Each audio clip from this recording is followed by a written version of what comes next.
The Lee household had always operated on an unspoken hierarchy, one so subtle that even Soo-jin didn't recognize it until it was too late. At 7 years old, she had been the family's quiet pride, bringing home perfect test scores while Soo-hee charmed teachers with her bright smile and endless chatter. But perfection, Soo-jin learned, could be uncomfortable for everyone else. "Look at this," their mother had said one evening, holding up Soo-jin's award certificate for the district writing competition. Another first place. The words should have been praise, but they carried the weight of resignation, as if Soo-jin's achievements were somehow inconvenient. "I worry about Soo-hee feeling left behind." From that moment, Soo-jin began the slow process of making herself smaller. When teachers recommended advanced classes, she declined. When friends invited her to academic competitions, she found excuses. The family equilibrium was more important than her own growth, wasn't it? Her parents' relief when she stopped outshining her twin was palpable. Finally, both daughters could exist without one overshadowing the other. Years passed, and the pattern crystallized. Soo-hee's B+ in chemistry was celebrated with dinner out, while Soo-jin's A+ was met with a distracted "good job, honey." When Soo-hee struggled with college applications, the entire family rallied around her, editing essays and practicing interviews. When Soo-jin received early admission to 3 prestigious universities, the conversation lasted exactly 4 minutes before shifting to Soo-hee's concerns about her backup schools. "Why do you always make everything so complicated, Soo-jin?" her mother had said just last week, when Soo-jin suggested they celebrate her promotion at the publishing house. "Can't you just be normal for once? Your sister is having a rough time with her job search." Normal. The word had followed Soo-jin her entire life, a gentle knife that reminded her that her natural self was somehow wrong, too much, exhausting. So she learned to be less ambitious, less opinionated, less present. The only person who seemed to appreciate her mind was Jin-woo. Park Jin-woo had been their neighbor since middle school, the boy who borrowed Soo-jin's advanced math notes and stayed up until midnight discussing philosophy over instant ramen. While Soo-hee dated casually and moved through relationships like changing clothes, Jin-woo sought out Soo-jin for the conversations that mattered. He was the one person who seemed to see her intelligence as a gift rather than a burden. "You think about things differently than everyone else," he had told her during one of their late-night study sessions. "It's like you can see connections that other people miss." For 7 years, Soo-jin built her hope on moments like these. The way Jin-woo's eyes lit up when she explained a complex literary theory, how he saved his deepest thoughts for her, the comfortable silences they shared while reading in his family's garden. She convinced herself that their connection was building towards something real, something lasting. The truth shattered that illusion on an ordinary Tuesday evening in March. Soo-jin had borrowed Soo-hee's phone to call their mother when the text notifications began flooding the screen. The name that appeared made her stomach clench. Jin-woo. But these weren't the thoughtful, philosophical messages he sent to Soo-jin. These were different, intimate, playful, filled with inside jokes she didn't understand. Her hands trembled as she scrolled through months of hidden conversation. The messages painted a picture of a relationship that had been blooming in secret while Soo-jin remained oblivious. But worse than the betrayal was the content of their discussions about her. "She's exhausting, Soo-hee. I never know what she wants from me," Jin-woo had written just 3 days earlier. "She turns every conversation into some deep philosophical thing. Sometimes I just want to talk about normal stuff." "I know, right?" Soo-hee had replied. "She's always been intense like that. I keep telling her to lighten up, but she doesn't listen. Honestly, I think she has this whole fantasy in her head about you two." "It's getting awkward. She looks at me like she's waiting for something, but I don't know what. I care about her, but not like that. She's just too much work." The messages continued, each one driving the knife deeper. They had been laughing at her feelings, analyzing her behavior, pitying her for the very qualities she thought made her special. Jin-woo, the person she trusted most outside her family, had been discussing her like a problem to be managed. When Soo-hee returned that evening, Soo-jin confronted her with the phone in her shaking hands. "How long?"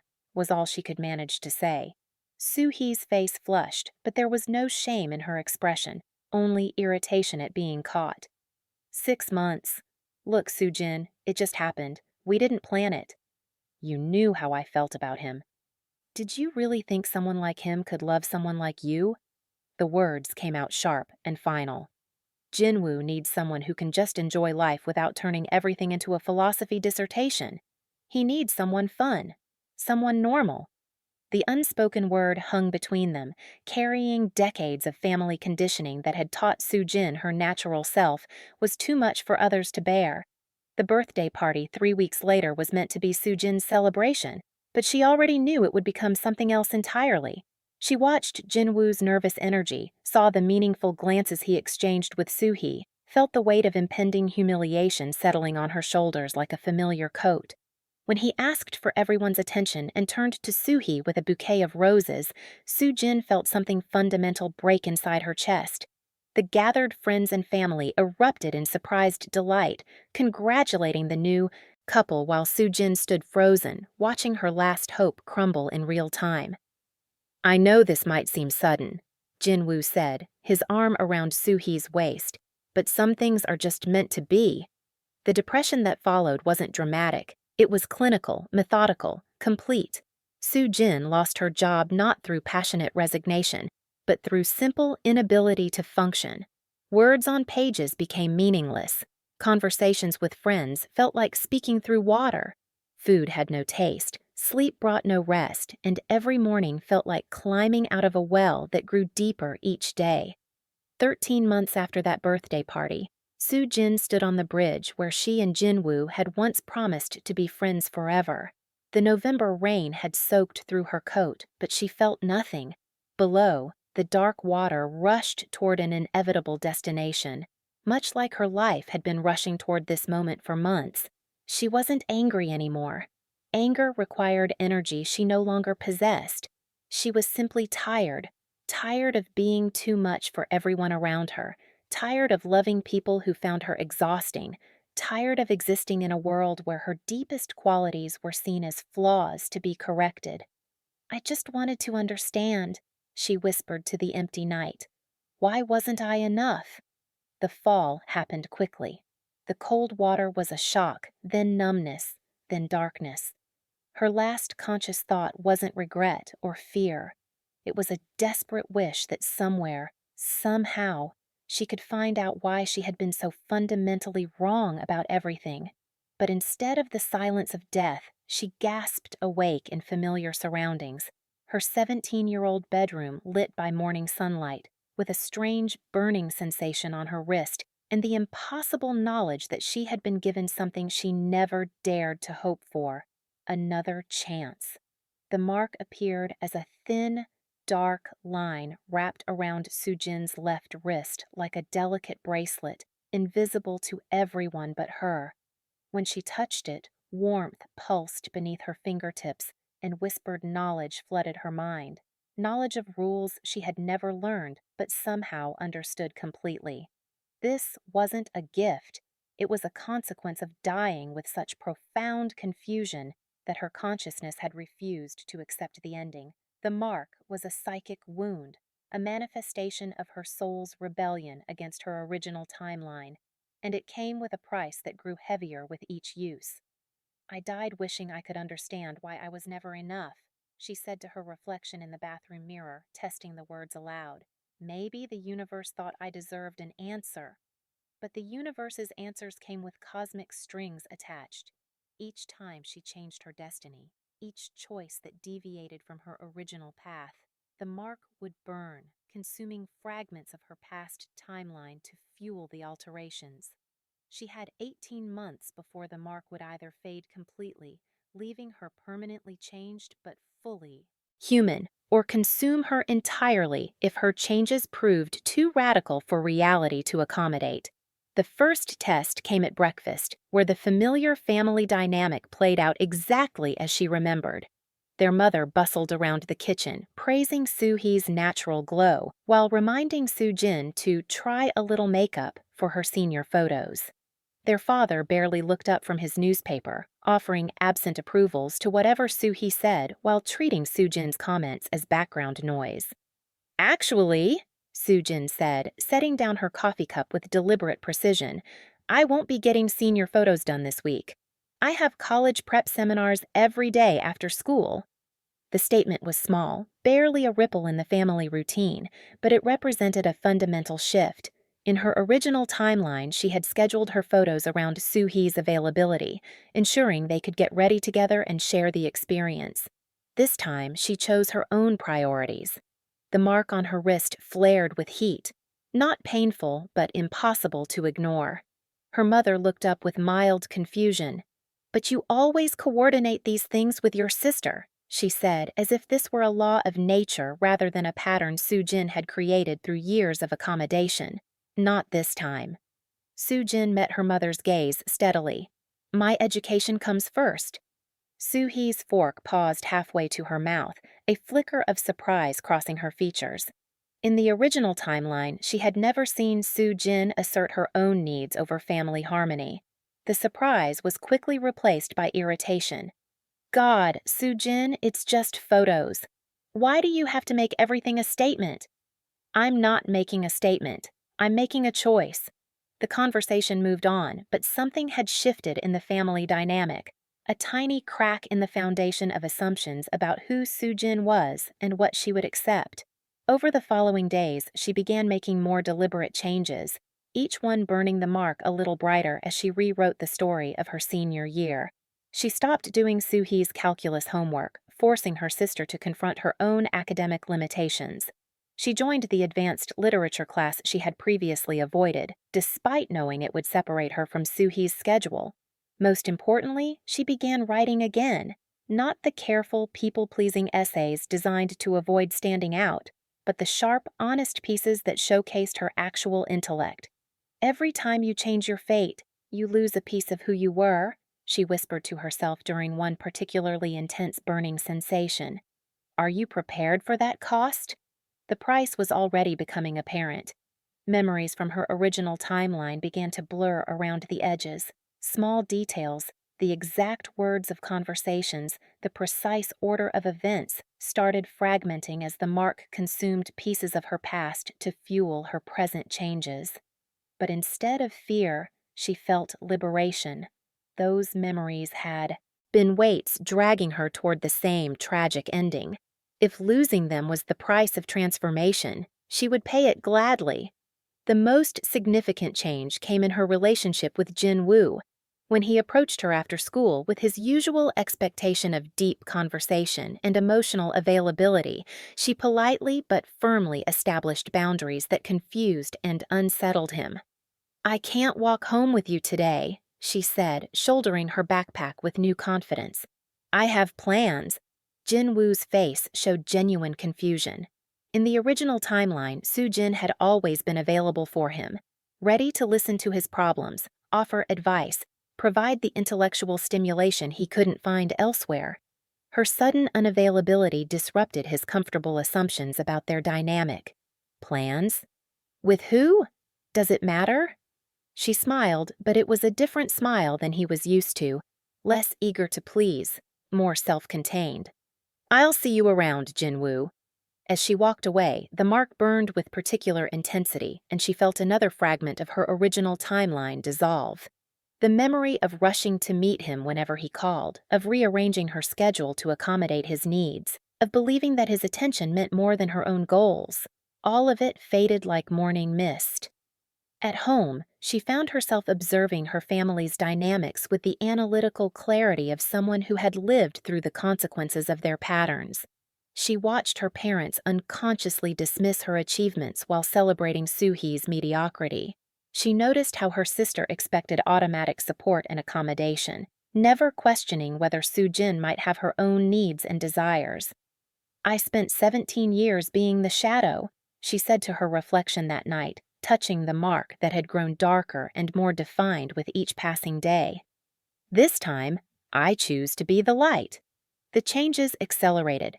She submitted a short story to the school's literary magazine without telling anyone. knowing it would win the competition because she had stopped holding back her talent.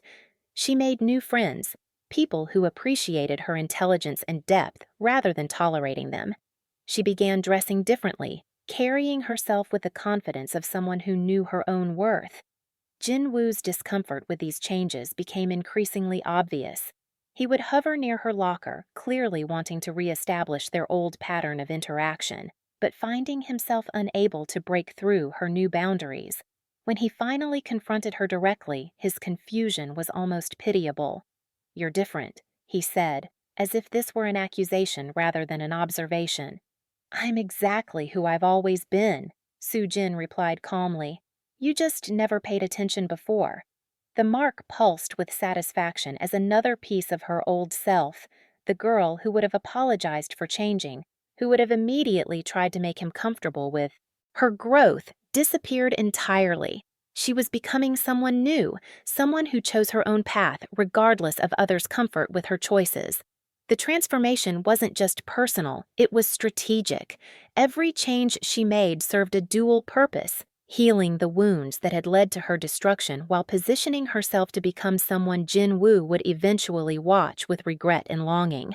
She wasn't seeking revenge in the traditional sense, but rather the deeper satisfaction of becoming so extraordinary that his dismissal of her would haunt him forever. But as the mark continued to burn and her memories of the original timeline continued to fragment, Soo-jin began to understand that this journey wasn't really about Jinwoo at all. It was about discovering who she had always been beneath the layers of accommodation and self-diminishment. The mark wasn't just changing her future, it was revealing her true self, the person she would have become if she had never learned to make herself smaller for others' comfort. The price was worth paying. Each lost memory from her original timeline was a weight lifted, each burn of the mark a step toward authentic selfhood. She was no longer the girl who had died on that bridge, consumed by confusion and despair. She was becoming someone entirely new, someone who chose her own light over others' shadows, regardless of the cosmic cost. Kang Min-ho arrived at their school on a gray Monday morning in October, carrying nothing but a worn backpack and the weight of his family's destroyed reputation. News of his transfer had preceded him, whispered conversations in hallways about the corrupt politician's son, the boy whose father had embezzled millions from education funds before disappearing into political exile. Soo-jin first noticed him during lunch, sitting alone in the courtyard with a philosophy book propped against his water bottle, seemingly oblivious to the stares and whispered comments surrounding him. While other students gave him a wide berth, she found herself intrigued by his complete indifference to their judgment. Their first interaction came during the literary magazine meeting that Wednesday. Soo-jin had submitted her story about second chances and redemption, carefully crafted words about a girl who learns to forgive those who hurt her most. She expected the usual polite feedback from their faculty advisor and fellow students, but Min-ho's hand shot up before anyone else could speak. "This is beautifully written," he said, his voice carrying a sharp edge that immediately commanded attention. "But it's complete nonsense." The room fell silent.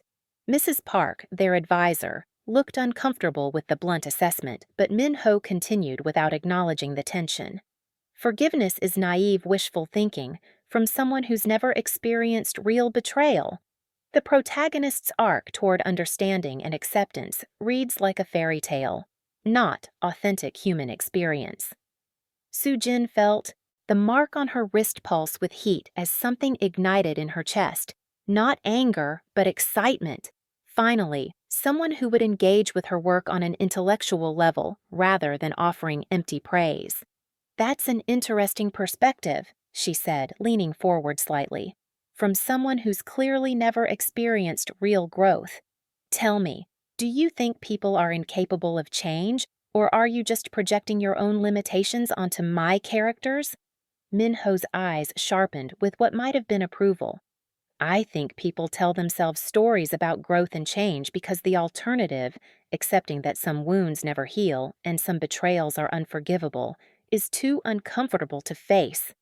And cynicism is just cowardice dressed up as wisdom. Which one of us is really afraid?" The challenge hung in the air between them while the rest of the literary magazine members watched like spectators at a tennis match. Mrs. Park cleared her throat nervously. Perhaps we could discuss this more constructively. No, Minho said, never taking his eyes off Sujin.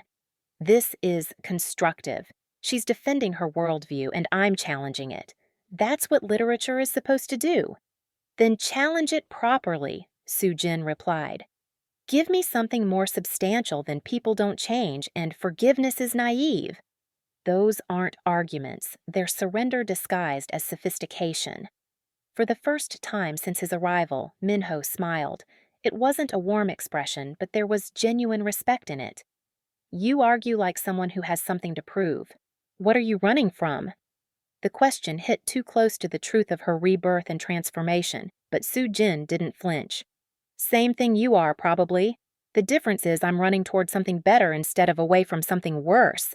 Their debate continued for another 20 minutes, ranging from the nature of human forgiveness to the moral responsibility of literature, each point and counterpoint revealing layers of intellectual depth that neither had expected to find in a high school peer. By the time Mrs. Park finally called an end to the meeting, they had drawn a curious crowd from the hallway. As students filed out, Minho approached Sujin's desk. You're not what I expected. What did you expect? Someone who would back down when challenged.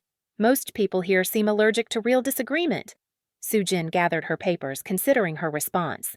Most people here haven't had their assumptions about life systematically destroyed. Makes you more willing to defend what you believe. Is that what happened to you? Systematic destruction? The mark burned briefly, reminding her of the cosmic price of her transformation. Something like that. Over the next few weeks, their intellectual warfare moved beyond the magazine meetings. Minho worked afternoons at the local bookstore, and Sujin found herself stopping by on her way home from school. Their conversations ranged from Sartre's views on authenticity to the moral implications of vigilante justice, each discussion revealing new facets of their compatibility. You read philosophy like someone looking for answers, Minho observed one afternoon as she browsed the existentialism section. Most people read it to sound smart.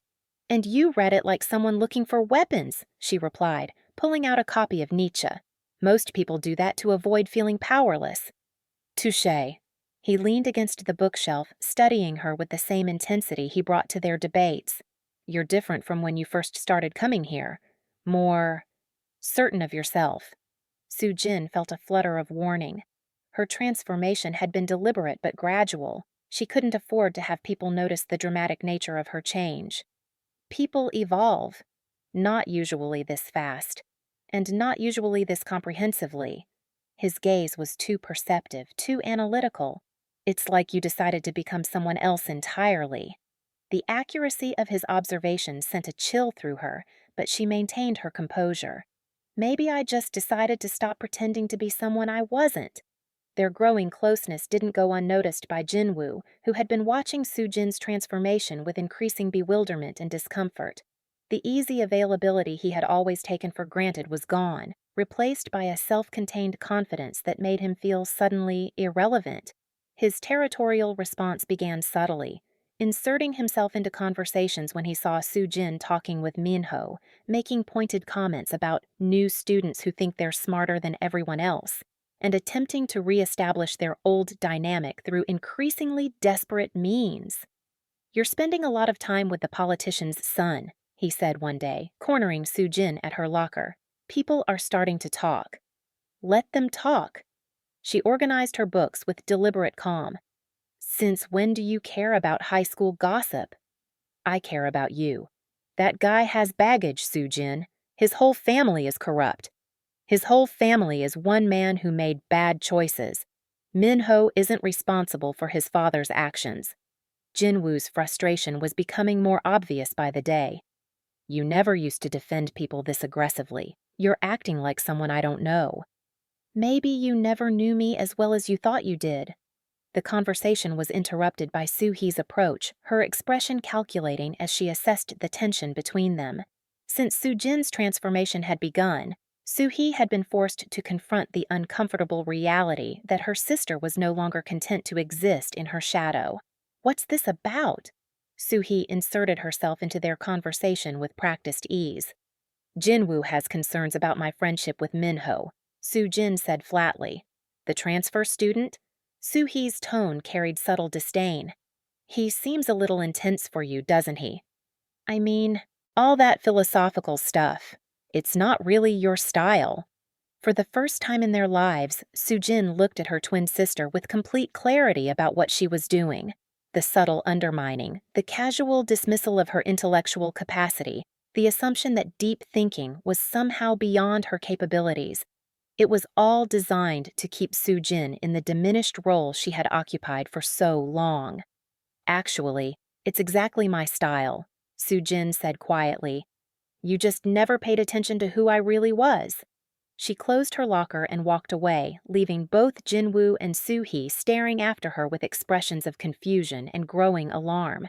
That evening, Minho found her in the bookstore's philosophy section again, but this time she wasn't browsing. She was researching, taking notes on a legal pad with the focused intensity of someone with a specific goal. Working on something? He asked. Helping a friend, she replied without looking up from her copy of legal ethics texts. Must be some friend, to warrant this level of research into corruption cases and whistleblower protections. Soo-jin met his gaze directly. He's trying to clear his father's name, thinks there might be evidence that could prove his dad was framed by bigger players in the scandal. Minho's composure cracked for the first time since she'd known him. How did you? You work here after school and evenings, but you also disappear for hours on weekends. You've been researching legal precedents for political corruption cases, and you carry yourself like someone fighting a war everyone else has already given up on. She closed the book and leaned back in her chair. Plus, you argue like someone who believes in justice but has seen it fail spectacularly. That's not philosophical cynicism, that's personal experience. The silence stretched between them, charged with the weight of truth finally acknowledged. Minho sat down across from her, his intellectual armor temporarily set aside. He wasn't guilty, he said quietly. My father was an idealist who refused to play political games. Someone needed a fall guy for a much larger embezzlement scheme, and he was perfect, honest enough to be believable as a whistleblower, naive enough to be manipulated into a compromising position. And you're going to prove it. I'm going to try, even if it destroys me in the process. Soo-jin reached across the table and placed her hand over his. The mark on her wrist pulsed with warmth, recognizing the moment as significant to her timeline's alteration. Then you won't do it alone.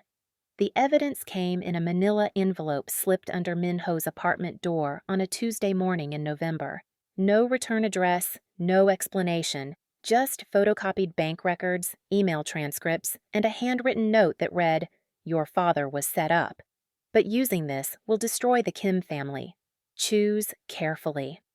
Minho brought the envelope to Soo-jin during their usual bookstore meeting, his hands shaking slightly as he spread the documents across the table in the store's back corner.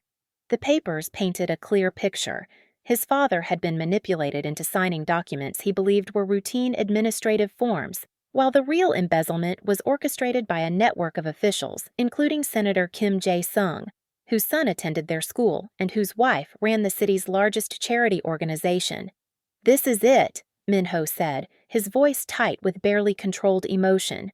Proof that my father was innocent, evidence that could clear his name completely.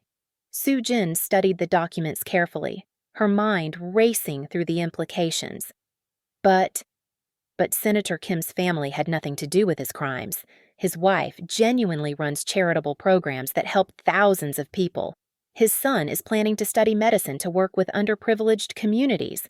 Using this evidence wouldn't just destroy a corrupt politician, it would destroy innocent people whose only crime was being related to him. The moral complexity of the situation hit Soo-jin like a physical weight. In her original timeline, she had been someone who avoided difficult choices, who preferred the safe middle ground to the sharp edges of ethical dilemmas. But her rebirth had changed her. She was no longer willing to accept easy answers when hard questions demanded real engagement. Justice without compassion is just revenge with better PR, she said finally, watching Minho's face for his reaction. And compassion without justice is just enabling the powerful to keep hurting people, he replied immediately.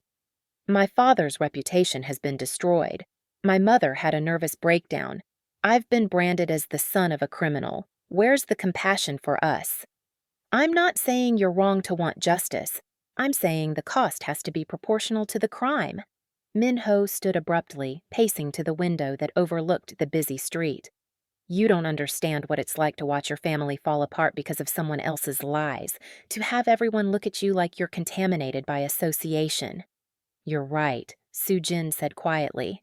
I don't understand that specific pain, but I understand what it feels like to be destroyed by people who were supposed to care about you, and I know that revenge disguised as justice never actually heals the wound. Their argument continued for hours, ranging across philosophical principles and personal pain, each trying to convince the other while simultaneously grappling with their own moral certainties. It was the kind of disagreement that revealed character rather than simply testing intellect. And what it revealed was that both of them were willing to fight for their principles even when it cost them personally. Meanwhile, Jinwoo's attempts to regain Sujin's attention had escalated into a systematic campaign designed to undermine her confidence and new relationships.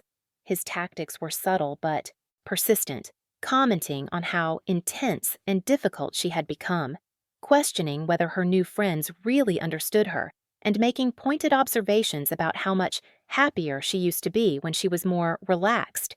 The campaign reached its peak during lunch on Wednesday when he approached her table while she was eating with Minho and several other students from the literary magazine.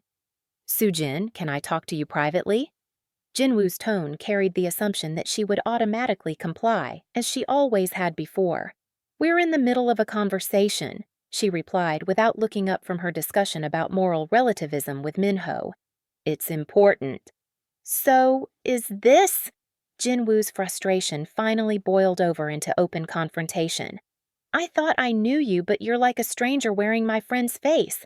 This isn't who you are, Sujin. The table fell silent as everyone turned to watch the drama unfold. Sujin set down her chopsticks and looked at Jinwoo with the calm assessment of someone seeing clearly for the first time. You're absolutely right, she said. This isn't who I was when I was trying to be the person I thought you wanted me to be. This is who I am when I stop diminishing myself for other people's comfort. That's not what I meant. It's exactly what you meant. You preferred me when I was smaller, quieter, more accommodating, when I existed primarily to make you feel intelligent and important without challenging you or demanding anything in return. Minho watched the exchange with sharp interest, clearly filing away every detail for later analysis. The other students were transfixed by the rare sight of Sujin asserting herself so directly. I never asked you to be smaller, Jinwoo protested.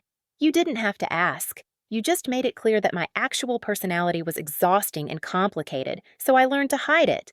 But I'm done hiding, Jinwoo. If you can't handle who I really am, that's your limitation, not my problem. Jinwoo left the cafeteria looking shaken, and Sujin returned to her conversation as if nothing had happened. But Minho studied her with renewed curiosity. That was remarkably self-aware for someone our age, he said once the others had resumed their discussions. I've had practice examining my motivations. Most people our age don't even realize they have motivations beyond immediate gratification. The mark on Sujin's wrist pulsed with warmth, recognizing another moment of significant change. Her public rejection of Jinwoo's emotional manipulation had altered something fundamental in their social dynamic. She was no longer available to be the accommodating figure who absorbed his needs without expressing her own. That evening, Soo-hee cornered her in their shared bathroom, her expression mixing confusion with something that looked like fear. What are you doing? Soo-hee demanded without preamble. Brushing my teeth. Why? You know what I mean. This whole transformation thing. The way you talked to Jinwoo today, your friendship with that transfer student, the way you've been acting like you're better than everyone else. Soo-jin rinsed her mouth and turned to face her sister fully. I haven't been acting like I'm better than everyone else. I've been acting like I'm not worse than everyone else. There's a difference. People are starting to notice. They're saying you've gotten arrogant. Let me guess. Jinwoo is leading that particular chorus? Suhee's flush confirmed the accuracy of Soo-jin's guess. He's worried about you. We all are.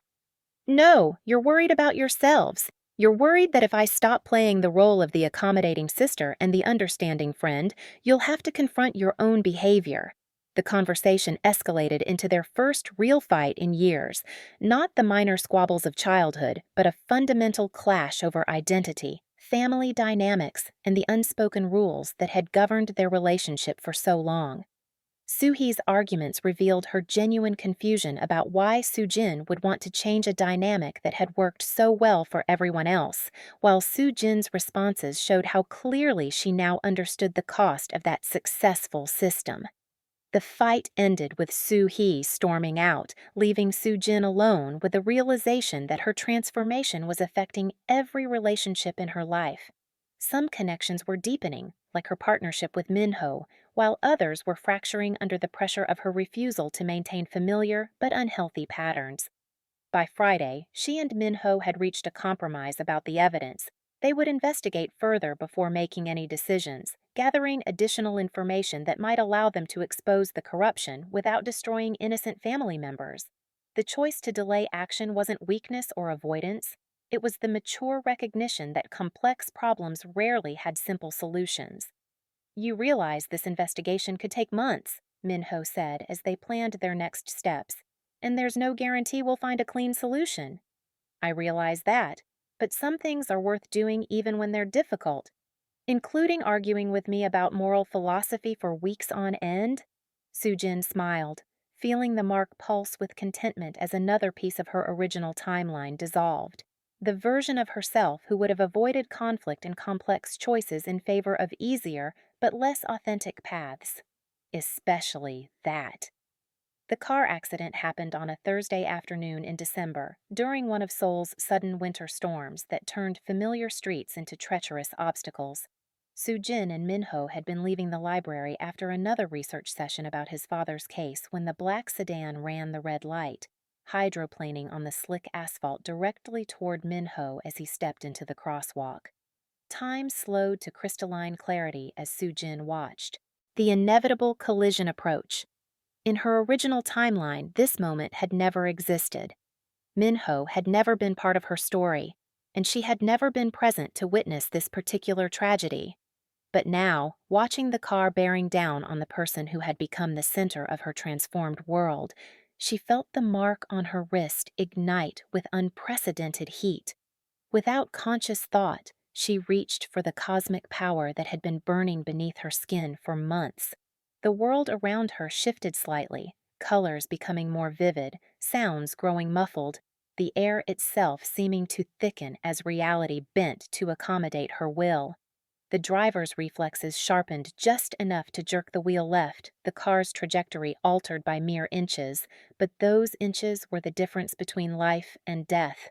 Minho stumbled backward as the sedan scraped past him, close enough to tear his jacket but not his flesh.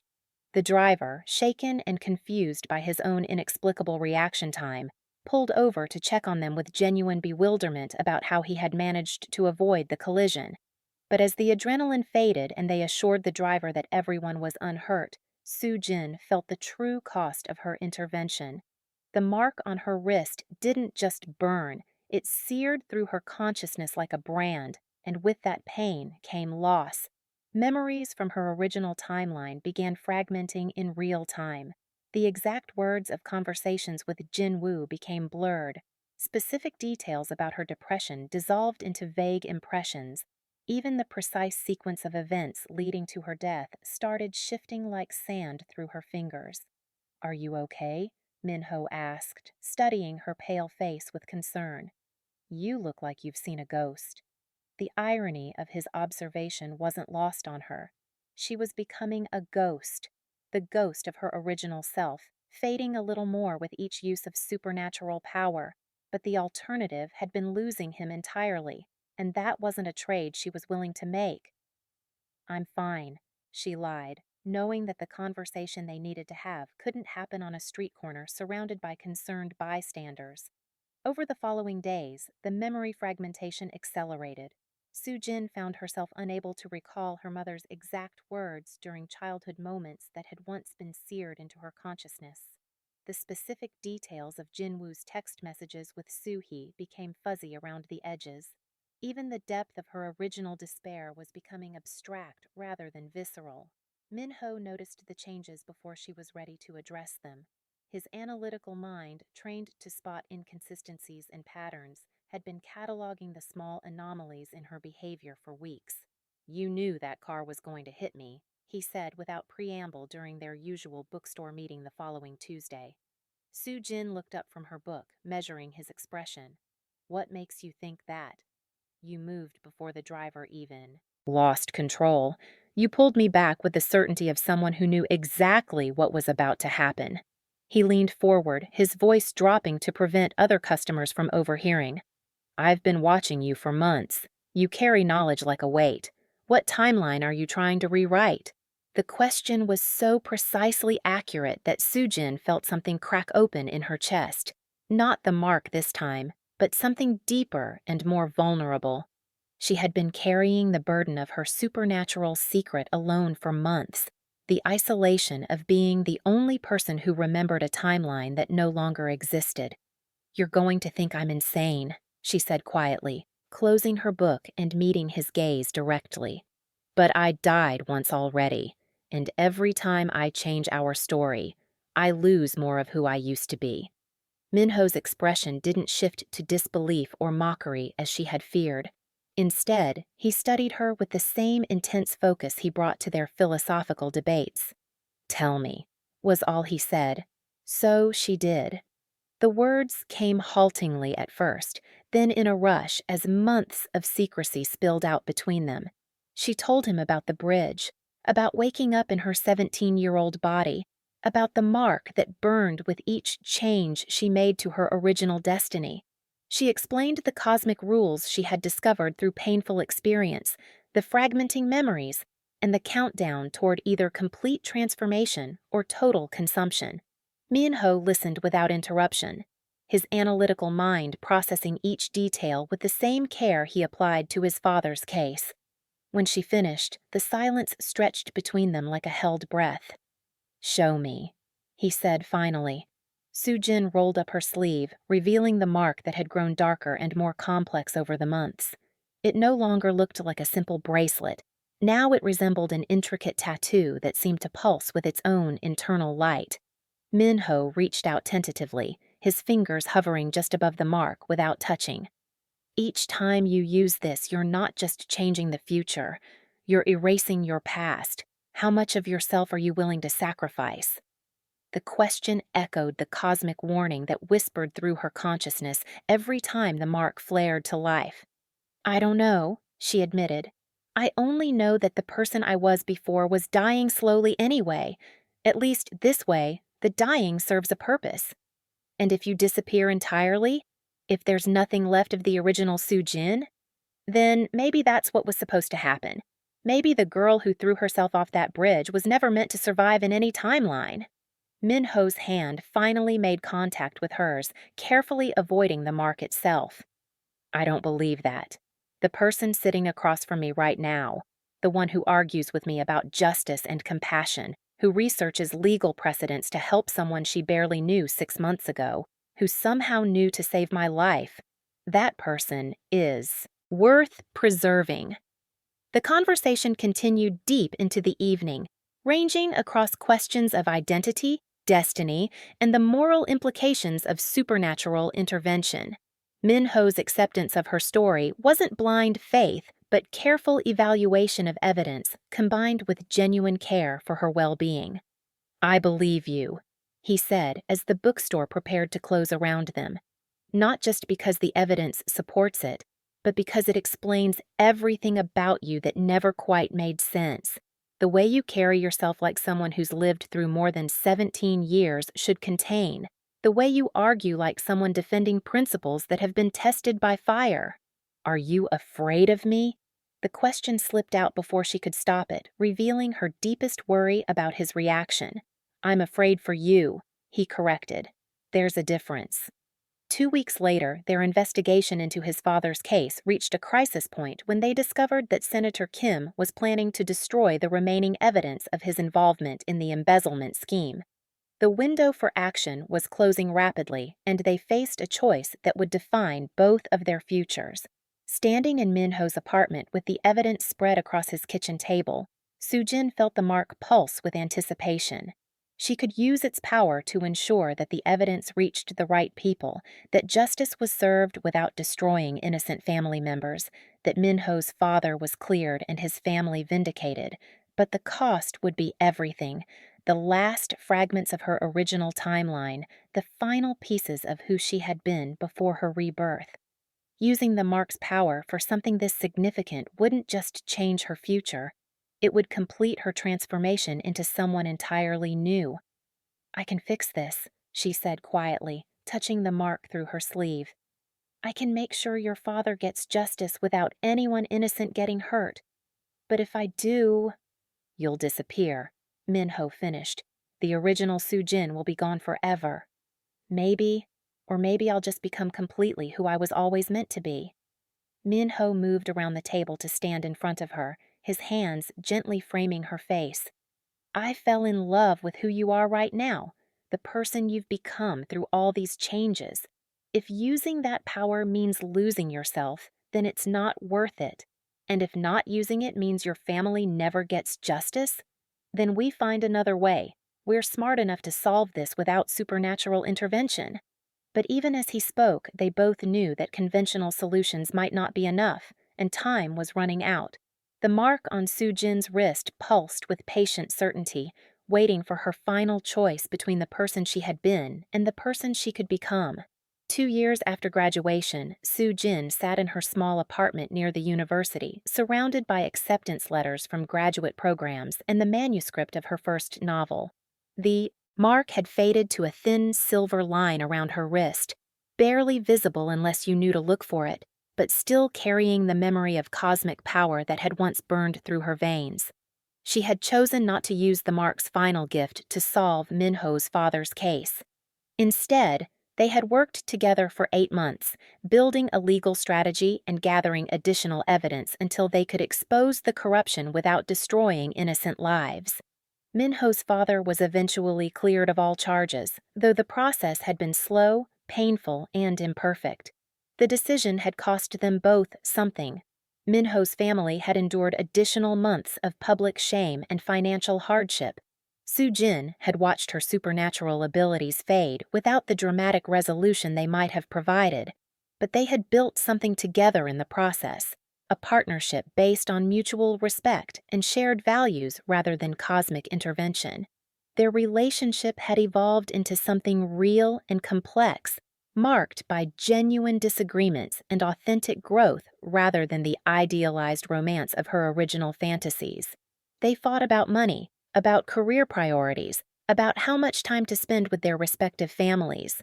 They also supported each other through graduate school applications, celebrated each other's achievements, and learned to navigate the ordinary difficulties of two ambitious people building a life together. "I spent so long thinking love meant being chosen," Sujin said during one of their late-night conversations about their future together. "Now I know it means choosing yourself first, so you can choose others freely." Minho looked up from his law school textbooks, smiling at the familiar intensity in her voice that had first drawn him to her.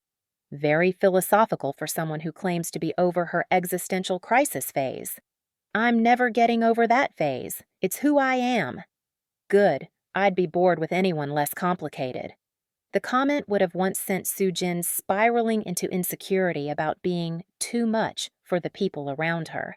Now, it simply made her laugh, secure in the knowledge that complexity was one of her strengths rather than a flaw to be minimized. Jinwoo's trajectory had been less successful. Without the comfortable dynamic of having Sujin available for emotional support and intellectual stimulation, he had struggled to form deep connections with anyone else. His relationship with Soo-hee had lasted 6 months before dissolving into mutual superficiality and boredom. When he approached Soo Jin at their high school graduation ceremony, his attempt at reconciliation revealed how little he had grown in the intervening years. "I miss talking to you," he said, as if 2 years of deliberate distance could be erased with simple nostalgia. "We're talking now," Soo Jin replied neutrally. "You know what I mean, the way we used to talk. About important things. You mean the way I used to listen while you talked about things that were important to you." Jin Woo's expression showed genuine confusion. "That's not how I remember it." "I know. That's part of the problem." The conversation was brief and polite, but it confirmed what Soo Jin had suspected. Jin Woo was still looking for someone to fill the role she had once played, rather than learning to engage with people as equals. His pattern had continued through college, a series of relationships that started with intense attraction and ended when the women in question proved to have their own needs and opinions. "I used to think your intensity was too much," he admitted during their final conversation before she moved to Seoul for graduate school. "Turns out I was just too little." The realization had come too late to change anything between them, but Soo Jin appreciated the honesty. It confirmed that her transformation hadn't been about becoming someone else. It had been about becoming fully herself. Soo Hee's journey toward self-awareness had been more complex and incomplete. The loss of her automatic support system when Soo Jin stopped accommodating her needs had forced her to confront her own capabilities and limitations.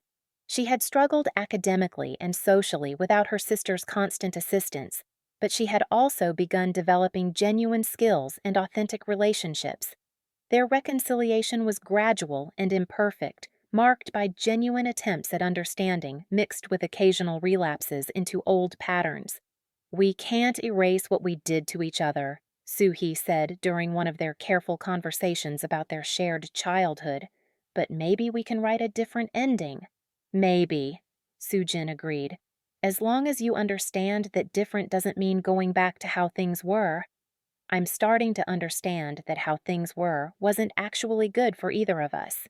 Their parents had also begun the slow work of addressing their unconscious favoritism, though the process was marked by backsliding and defensive reactions. Family dinners were still occasionally tense, but they were also more honest than they had ever been before. "I never realized we were treating you differently," their mother had said during one particularly difficult conversation. "We thought we were just responding to your personalities." "Our personalities were shaped by how you responded to us," Soo Jin replied. "It's not entirely your fault, but it's not entirely innocent either."